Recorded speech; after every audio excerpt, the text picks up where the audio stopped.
It was a sense of deja vu all over again. The team winning the toss decided to bat first, put on a huge total on the board, and got the team chasing bowled out cheaply. This is another episode of End of Days Play, and you're watching Uninvited Opinions.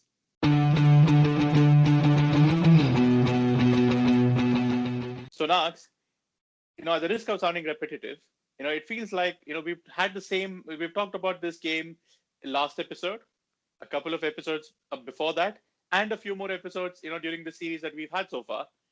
What's happening with teams? Why can't teams formulate a, sensible chasing strategy? Yes, thanks, Suren. So, okay. So, if people are wondering which game we are talking about, it is the Mumbai Indians versus Rajasthan Royals that we are talking about tonight. And it was a commanding win for Mumbai. And it's a shame that the tournament that has such huge viewership, such huge fan following, is failing to put up close games on a regular basis. We all love it, and we have so much to talk about when the games are close. But when it's a one-sided affair, as we saw tonight, then there isn't much to talk. One of the teams almost did not show up tonight, so it's a pity. But I think it'll be the tournament itself and the whole experience will be better served if all the teams are completely turned on and switched on come the game day. Yeah, at the start of today's game, I thought they made some aggressive changes. They brought in, they brought back Yashasvi Jaiswal. They brought in two quick bowlers, including Kartik Tyagi, who had a very good, debut game. But unfortunately, it didn't mean any change in results for them. I think apart from Shreyas Gopal and to a certain extent Kartik Tyagi and Jofra Archer, most of the team, their bowling didn't click again. Their batting, again, we've had some serious questions on the batting in the past 3-4 games, and that theme continues. Smith looked, I don't know if I should say uncharacteristically or characteristically because he's been repeating this over the past 3 days, past 3 games. But he just looked completely out of rhythm, and tried going for weird hoiks and got out in an ungainly manner. And except for Joss Butler, nobody even put up a fight. So which was quite as a viewer, I didn't really enjoy the game.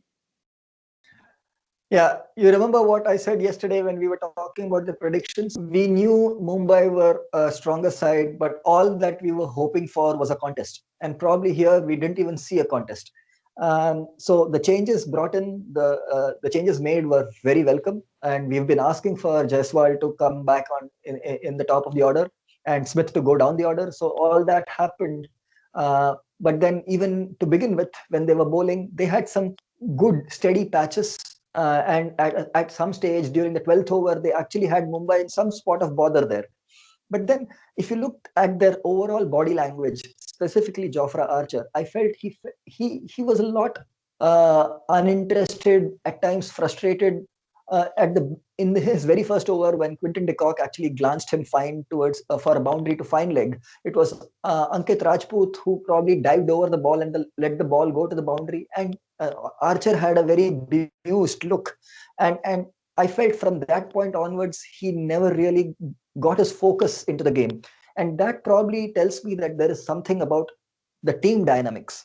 On the one side, you have Mumbai, which is playing so well as a team. And here you are looking at probably a bunch of individuals who are big names, but not probably coming together and gelling together as a team. So you can have probably few good moments, but then consistently, if you can't stitch those good moments together, and win those crucial stages of the game, then you will most likely find yourself leaking runs in the field and probably collapsing with the bat. So that's exactly what happened to Rajasthan. For a brief moment, when Shreyas Gopal took those 2 wickets in successful deliveries, it felt that they would claw back into the game, but that never really happened. And they just and Mumbai showed why they are such a strong team. It was a frenetic start. De Kock went after the bowlers. Sharma had a decent innings, and then finally Surya Kumar Yadav has been threatening to come good all tournament, and he had a wonderful game. Despite the knock on his head late in the innings, he still showed some inventive hitting, which was very pleasing to see. And then again, in the company of Hardik Pandya, he ensured that the that Mumbai still, got to a very competitive total. We need to remember that Abu Dhabi is probably a 160, 165 kind of surface, and Mumbai in the past couple of games have exceeded 190, which, and with their bowling lineup, and my God, what a bowling lineup! It just makes it very difficult for teams to, get anywhere close to it. I was reading it, I was looking up the stats today, and I realized that Jasprit Bumrah, Trent Bolt, and James Patterson lie second, third, and fourth on the list of leading wicket takers, and they've taken about 30 wickets between the three of them at an average of under 20, I think 17, or something like that, and uh, economy rates well under 8. So which is just brilliant to see. So at any point in time, if one of them has an off day, there's still enough people within the team to sort of step up and get the team over the line, and convincingly, as if the past few games are anything to go by. Someone or the other new person on game after game is putting their hand up. You talked about Surya Kumar Yadav, and I must remind people that he bats up the order. He is one down batsman for Mumbai, and he actually played through the innings. And at no stage during the innings did he look like slowing down, or did we miss that Pollard? Why isn't Pollard coming on to bat, and why isn't he upping the tempo? We nobody missed Pollard today with the bat, and to be very fair, even Hardik did not have the most fluent hitting innings. He finished with 30 of 19 balls, and yet Mumbai ended up getting in excess of 190, and that was probably because of Surya Kumar Yadav. So you are looking at a batsman who is essentially a top order player, who is known to play those correct shots. But then the innovative side, not necessarily the power hitting side, but the innovative side came to the fore, and that meant that didn't the personnel at the crease did not matter, but the run rate kept going up. And on the other side, you also saw the sloppy side of Rajasthan with Archer bowling that near lethal beamer. Goodness, I don't know how to describe that. And Hardik Pandya must be a very lucky man to come out unscathed out of that. And then even in the last over, Ankit Rajput bowling a no ball. So these are schoolboy errors, and I think they need to be avoided. They need to tighten up in many aspects of the game. So in that case, you can just conclude saying that the personnel doesn't matter. It is just the attitude and the game mindedness and the focus that matters. And it proves what we've been saying all along. Mumbai is such a settled unit, and they've got a very settled starting 11, that it doesn't matter if they have the odd personnel, sort of, being injured, or someone coming else to replace him. They just know what to do. Everyone knows their roles. You've got Bolt and Pattinson bowling up front with great venom. Bumrah can either start the innings or come in a little later and always bowls at the end. Cheher is very canny with his spin, and then you've got Kieron Pollard and Krunal Pandya, depending on who Rohit Sharma prefers during the day. They come in and always turn their arm over.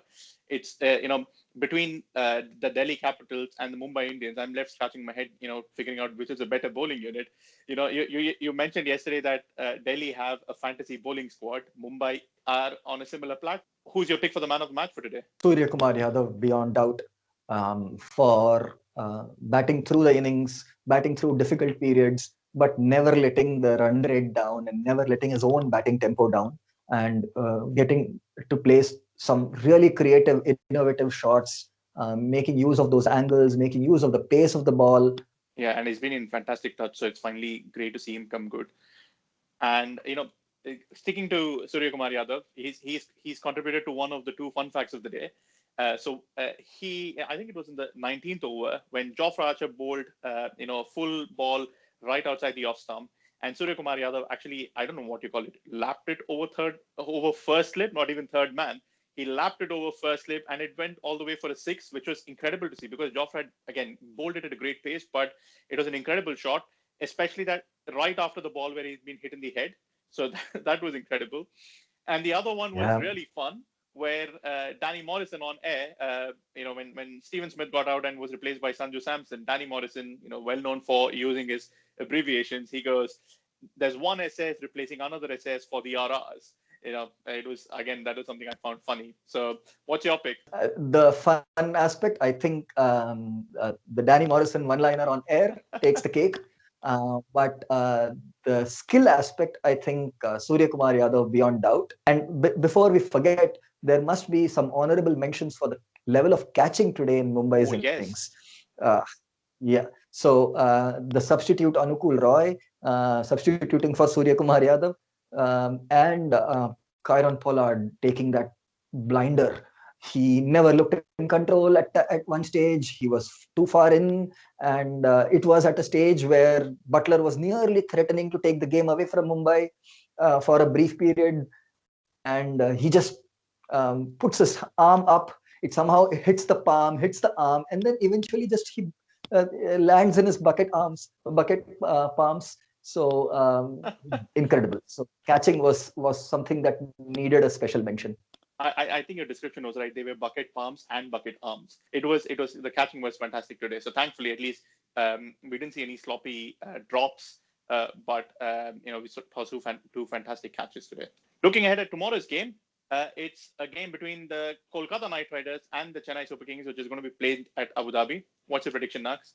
KKR are coming off a crushing defeat against Delhi Capitals. CSK coming against a thumping win against the Kings 11 Punjab.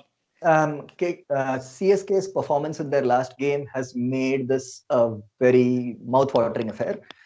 The way CSK won the last game, I think they have the momentum, and they will probably edge KKR a little bit. But then, needless to say, as I was expecting yesterday, I'm just looking forward to a well-fought clash. Well, for once you're picking the right team. I'm going with CSK as well. Well, that's a wrap on today's episode. Thank you so much for watching. If you like this video, please like and share it with your friends. Subscribe to our channel to keep more videos coming your way. And stay tuned for another episode coming your way tomorrow. See you again soon. Bye-bye.